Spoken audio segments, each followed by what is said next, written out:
1060 TU यो एक्जाममा सोधेको question छ र इम्पोर्टेन्ट क्वेसन पनि हो यस्तो टाइपको क्वेसनहरु जहाँ हामीले कोएफिसिएन्ट अफ भेरिएसन कम्पेयर गर्नुपर्ने टाइपको क्वेसन। यसभन्दा अगाडि नै मैले तिमीहरूलाई पढाइसकेको पनि छु। कोएफिसिएन्ट अफ भेरिएसन भनेर कसरी आइडेन्टिफाई गर्ने त?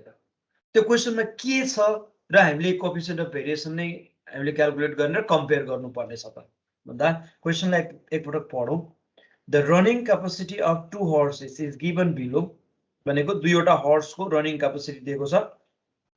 यसको मतलब तल दिएको यो दिएको डिस्ट्रिब्युसन चाहिँ के होइन, यो डिस्क्रिट कन्टिन्युअस टाइपको डिस्ट्रिब्युसन होइन, यो इन्डिभिजुअल हो। दुईवटा डिफरेन्ट डिस्ट्रिब्युसनहरु त्यहाँ एकै ठाउँमा दिएको छ इन्डिभिजुअल फर्ममा भनेको फ्रिक्वेन्सी छैन यसमा। State which is more consistent and why भनेको छ। अब यसमा यो क्याल्कुलेट गर त्यसपछि कम्पेयर गर केही भनेको छैन, खाली state which is more consistent, which horse is more consistent भनेको छ, त्यति मात्र दिएको छ। अब त्यहाँ दिएको डेटा त्यो डिस्ट्रिब्युसन लाई हेरेर हामीले कुन चाहिँ बढी कन्सिस्टेन्ट छ भनेर छुट्याउनु पर्ने छ। अब कसरी छुट्याउने त? यसको लागि यो म क्वेशन लेख्छु। फर्स्टमा क्वेशन भनेको मैले सोलुसनकै टेबल बनाउँछु है। अब किनभने हर्स ए र हर्स बी गरेर दुईटा छुट्टा छुट्टै डिस्ट्रिब्युसन दिएको छ। टेबल त म एउटैमा बनाउँछु तर तिनीहरुको मेजरमेन्ट चाहिँ छुट्टा छुट्टै हुने गरेर है। जस्तो हर्स ए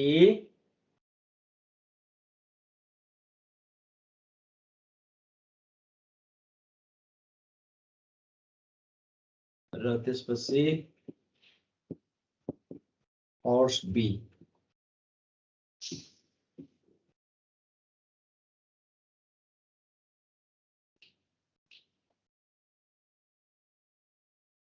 ल यो फर्मेटमा बनाएँ मैले। तर यो नम्बरहरु चाहिँ म हर्स ए को लागि यसलाई मैले x1 लेखे भने यसलाई x2 भेरिएबल x1 x2 भनेर लेखे है। नर्मली एउटा मात्रै डिस्ट्रिब्युसन हुन्थ्यो भने हामीले x मात्र लेख्यौं। यहाँ दुईवटा डिस्ट्रिब्युसन डिस्टिंक्ट डिस्ट्रिब्युसनहरु छ, त्यो भएर यसलाई मैले x1 हर्स बी लाई x2 र हर्स ए लाई x1 भनेर लेखेको छु। हर्स ए को रनिङ क्यापेसिटी यहाँ दिएको छ हामीलाई 250 255 280 290 295 र 300 295 र 300 यो चाहिँ हर्स ए को रनिङ क्यापेसिटी हो भने हर्स बी को 280 282 290 295 298 र 295। यो के हुन सक्छ भने यसलाई क्लियरली दिएको छैन, तर यो डिस्ट्रिब्युसनमा के भएको हुन सक्छ भने यो दुईवटा हर्सहरुलाई हामीले रेस रनिङ कम्पिटिसनमा लिएर जाँदाखेरि हर्स ए ले 250 मिटर पर सेकेन्डमा अथवा 250 किलोमिटर पर आवर को रेटमा यो के भन्छ दौड्यो होला हैन। यो चाहिँ 280 मा दौड्यो होला, त्यही एउटै कम्पिटिसनमा। अर्को सेट अफ कम्पिटिसन गराउँदाखेरि फेरि के भयो, यो फेरि यिनीहरुको रेट चाहिँ यस्तो भयो, अर्कोमा यो भयो, अर्कोमा भनेको यो पटक पटक रिप्लिकेसन गर्दाखेरि रिपिटेडली त्यो कम्पिट गराउँदाखेरि यस्तो टाइपको रिजल्ट आएको हुनु पर्छ यसमा है। अथवा छुट्टा छुट्टी दौडाउँदाखेरिको रेट पनि हुन सक्छ है। तर which one is more consistent भनेको छ। कन्सिस्टेन्ट त्यो हुन्छ जुन चाहिँ के हुन्छ रिपिटेडली हामीले त्यो रेस गराउँदाखेरि उसको क्यापेसिटी चाहिँ उस्तै उस्तै आओस्। प्रत्येक पटकको रेसमा उसले त्यही नै रेटमा के गरोस् भन्दा रन गरोस्। त्यो चाहिँ मोर कन्सिस्टेन्ट भनेर मान्न सक्छौं हामी। तर त्यो त एउटा थ्योरिटिकली कुरा भयो। तर अब म्याथमेटिकली स्ट्याटिस्टिकली कसरी चेक गर्ने त त्यो कन्सिस्टेन्ट छ कि छैन भनेर भन्दा त्यो चेक गर्ने भनेको पक्कै पनि के हो, कोएफिसिएन्ट अफ भेरिएसन। कन्सिस्टेन्ट भन्ने वर्ड आएको कारणले हामीले यसमा के गर्दैछौँ, कोएफिसिएन्ट अफ भेरिएसन क्याल्कुलेट गर्दैछौँ। त्यो कुरा हामीले क्लुलाई चाहिँ हामीले क्याच गर्नु पर्यो कि के चाहिँ दिएको छ यसमा र हामीले कोएफिसिएन्ट अफ भेरिएसन क्याल्कुलेट गर्यौँ त भन्दा म यहाँ लेखिदिन्छु which one is more consistent भनेको छ। कन्सिस्टेन्ट भनेको सीबी हो, यो चाहिँ क्लु वर्ड हो। कन्सिस्टेन्ट भन्ने यो क्वेसनमा क्लु वर्ड हो। यो त्यही वर्डलाई हेरेर हामीले कोएफिसिएन्ट अफ भेरिएसन क्याल्कुलेट गर्दैछौँ है। ल अब सीबी को लागि चाहिँ हामीले के गर्नुपर्ने हुन्छ भन्दा यहाँनिर चाहिँ म यो छुट्टाछुट्टै क्याल्कुलेट गर्छु है। हर्स ए र हर्स बी को लागि भनेर क्याल्कुलेसनकै छुट्टै यहाँनिर पार्टमा बनाउँछु। जस्तो हर्स ए र हर्स बी मैले यो टेबल बनाउन खोजेको चाहिँ होइन। अब त्यो चाहिँ क्याल्कुलेसनलाई तिमीहरूले के गर भने एउटा जुन पेज छ नि तिमीहरूको कपीमा पेज छ, त्यो पेजमा माथि टेबल त माथि भइहाल्यो। अब तल लेख, तल चाहिँ हर्स ए र हर्स बी भनेर दुईवटा पार्टहरूमा छुट्याउने के पेजलाई नै टेबल नै जस्तो बनाएर बीचबाट पार्टिसन गर। एक साइडमा हर्स ए र अर्को साइडमा हर्स बी को क्याल्कुलेसन गर्दै जाउँ। लास्टमा भ्यालु आउँछ त्यसलाई कम्पेयर गरौँ, सजिलो हुन्छ। पहिला हर्स ए क्याल्कुलेट गर्ने, त्यसपछि हर्स बी क्याल्कुलेट गर्ने, अनि अगाडि पछाडि हुनुभन्दा हैन साइड बाइ साइड दुईटै सँगसँगै गर्दै जाने, कम्पेयर गर्नु पनि सजिलो हुन्छ र त्यो अब कपी चेक गर्नेलाई पनि सजिलो र आफैलाई पनि त्यो सल्युसन गर्न सजिलो हुन्छ है। हर्स ए को लागि कोएफिसिएन्ट अफ भेरिएसन त हामीलाई चाहिने नै भयो। कोएफिसिएन्ट अफ भेरिएसन को लागि चाहिने एलिमेन्टहरु के, फ्याक्टरहरु के हो भन्दा एउटा मिन र अर्को स्ट्यान्डर्ड डेभिएसन। त्यही भएर हर्स ए को लागि mean x1 bar equal to summation x1 by n। त्यस्तै यसमा mean x2 bar equal to summation x2 upon n। किनभने 1 2 3 4 5 6 यस दुईटा इक्वल छ, नम्बर अफ अब्जर्भेसन चाहिँ दुवैमा इक्वल छ। त्यो भएर n नै लेखेँ मैले। एउटा x1 भेरिएबल अर्कोलाई x2 भनेर भेरिएबल नै छुट्टा छुट्टै सपोज गरिएको छ। अब यो मिनको भ्यालु यो समेसन x1 राख्दियो भने आइहाल्छ यो है। त्यस्तै स्ट्यान्डर्ड डेभिएसन सिग्मा, यसलाई सिग्मा 1 भनौँ। हर्स ए को लागि सिग्मा 1, हर्स बी को लागि sigma 2। Sigma 1 equal to formula के छ, summation x1 square by n minus summation x1 by n whole square. त्यस्तै मैले पनि यहाँ पार्टिसन यसरी गरेँ है। यसमा चाहिँ sigma 2 equal to under root summation x2 square by n minus summation x2 by n whole square. यो आइसकेपछि अनि फाइनली बल्ल के आउँछ, कोएफिसिएन्ट अफ भेरिएसन सीबी आउँछ। पहिला फर्स्टमा यो क्याल्कुलेट गरिहालौँ, त्यसपछि सीबी मा जाउँला।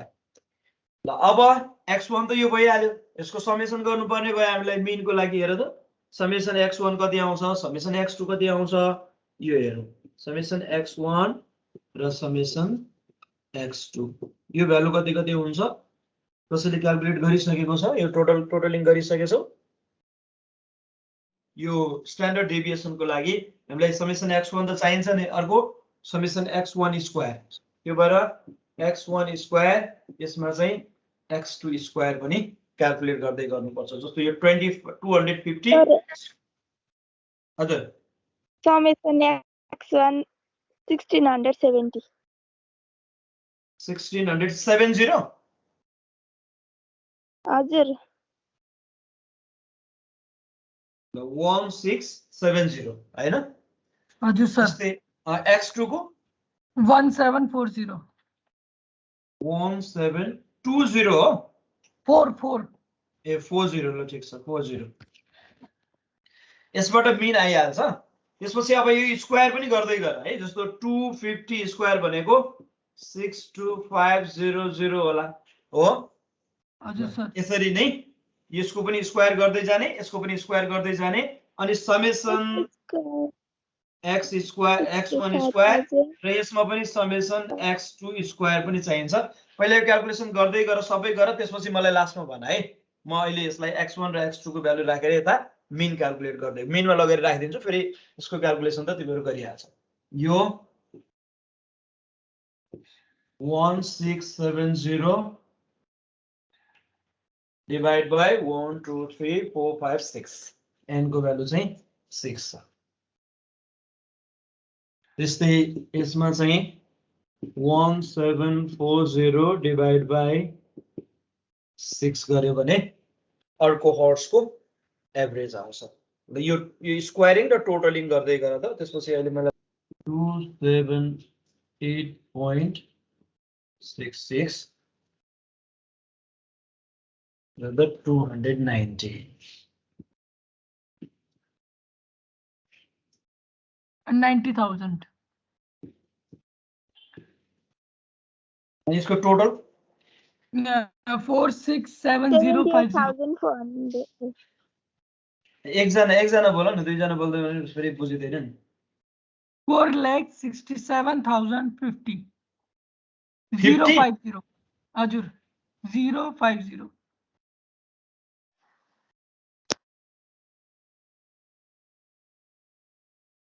$79,524. 84,100. 87,025. 88,804.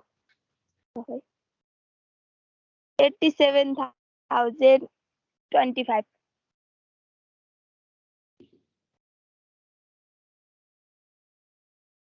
टोटल 504878। ल अरूले पनि चेक गर है यो भ्यालु। त्यही हो सर। त्यही हो सर। ल अब यसमा लगेर राख्दियौ। Summation x1 summation x1 square चाहिँ यसमा लगेर राख्दिने।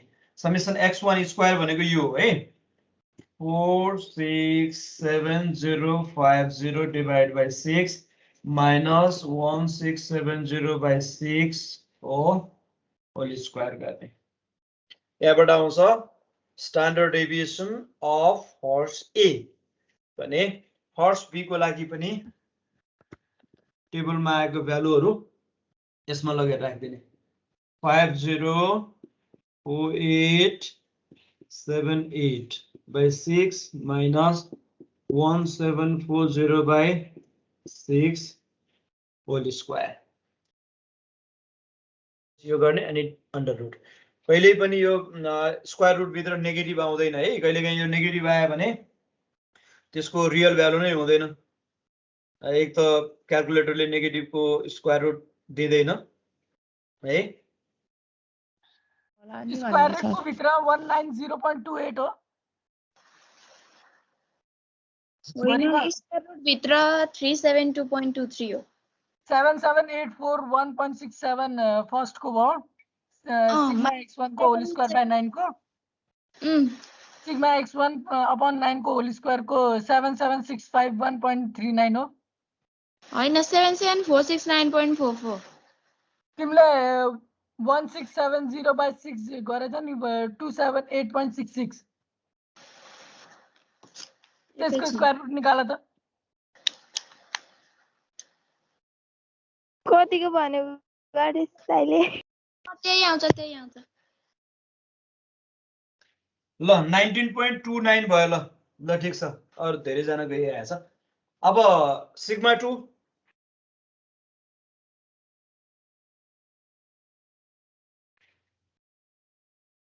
धेरै टाइम लगायो कि तिमीहरुले यति मात्रै क्याल्कुलेसन गर्यो। सिग्मा 1 सिग्मा 2 यो रुट भित्र सबै भ्यालु राखिरहेछ अनि क्याल्कुलेटरले एकछिनमा आइहाल्छ त। यत्रो टाइम किन लगाएको? 6.78 हो। 6.78।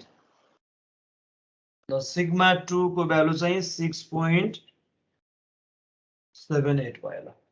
ल ठीक छ। अब हामीलाई चाहिएको चाहिँ के हो? Coefficient of variation. Coefficient of variation चाहिएको छ सीबी। किन भन्दा which one is more consistent भनेर सोधेको छ नि क्वेशनमा।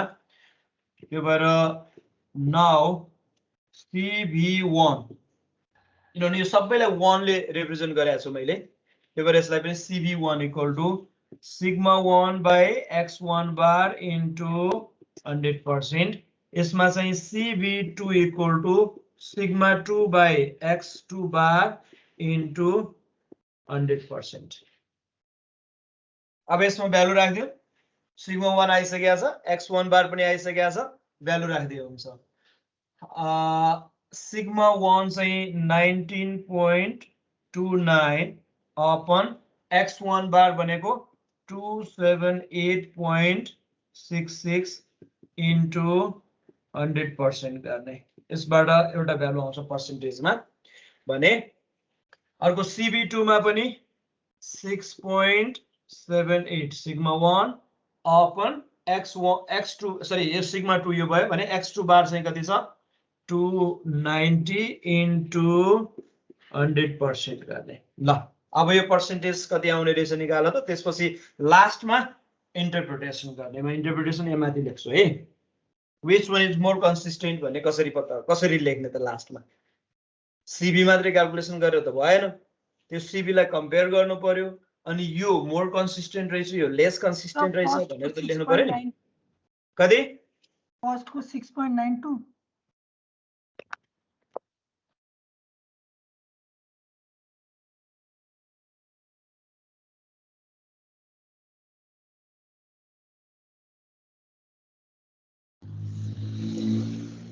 गणेश कति भनेको मैले बुझिन सर 6.92 6.92 हो 6.92% है अनि सेकेन्ड को 2.33 2.33 34 लेखिनु हुन्छ sir 27.9 2.34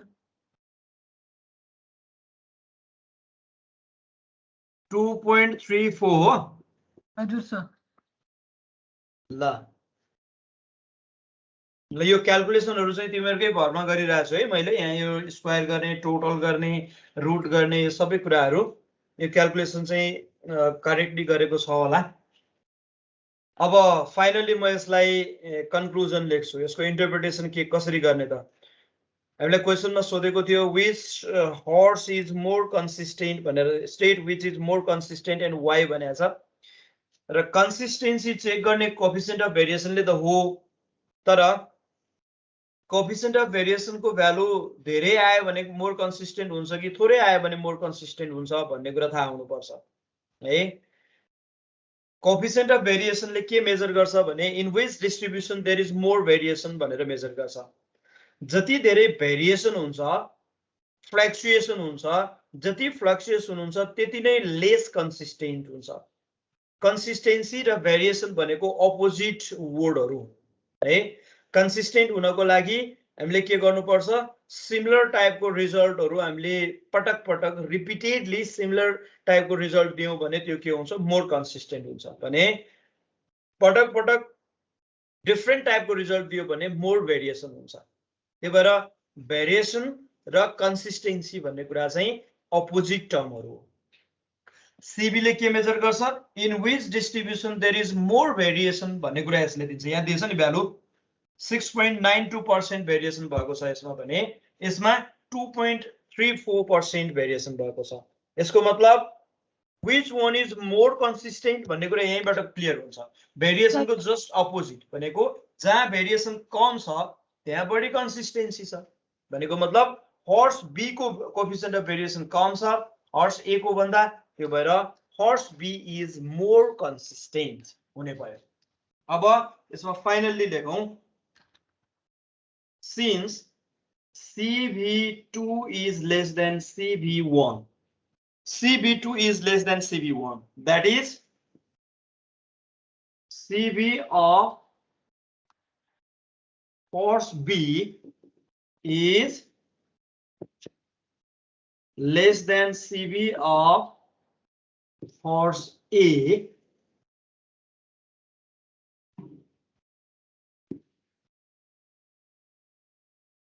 horse B is more consistent horse B के रहेछ बढी कन्सिस्टेन्ट रहेछ किनभने कोएफिसिएन्ट अफ भेरिएसन यसको कम आएको छ जुन डिस्ट्रिब्युसनमा CB कम आउँछ त्यसमै बढी के छ कन्सिस्टेन्सी छ त्यही नै बढी कन्सिस्टेन्ट छ भन्ने हामी कन्क्लुजनमा पुग्छौं यो कुरा याद गर्ने है। लास्टमा कन्क्लुजन लेख्ने बेलामा पनि यो कुरा याद गर्नुपर्छ। कन्सिस्टेन्सी बढी हुनको लागि सिबी कम हुनुपर्छ र त्यो कुरा चाहिँ मैले तिमीहरूलाई पठाइसकेको छु। यो भिडियोमा हेर, थ्रु आउटली हेरेर त्यसलाई लेखेर राख्ने है कपीमा। त्यो मोस्ट इम्पोर्टेन्ट। मैले यो कुराहरू लेखेको छु त त्यही भिडियोको आधारमा, त्यही क्लासको आधारमा, त्यही कम्पेरिजनको आधारमा, त्यही टेबलको आधारमा मैले यो लेखेको छु है। त्यही भएर यो प्र्याक्टिस गर्दै जाँदाखेरि फेरि पनि आउँछ त्यो कुराहरू। हामी फेरि यस्ता वर्डहरू, क्लु वर्डहरू फेरि अरू क्वेसनहरूमा पनि छन् र त्यसलाई इन्टरप्रिटेसन गर्ने बेलामा पनि म फेरि पटक पटक भनौँला। तर त्यो लेख्ने कुरा तिमीहरूले त्यहाँबाट लेखेर राख्ने है।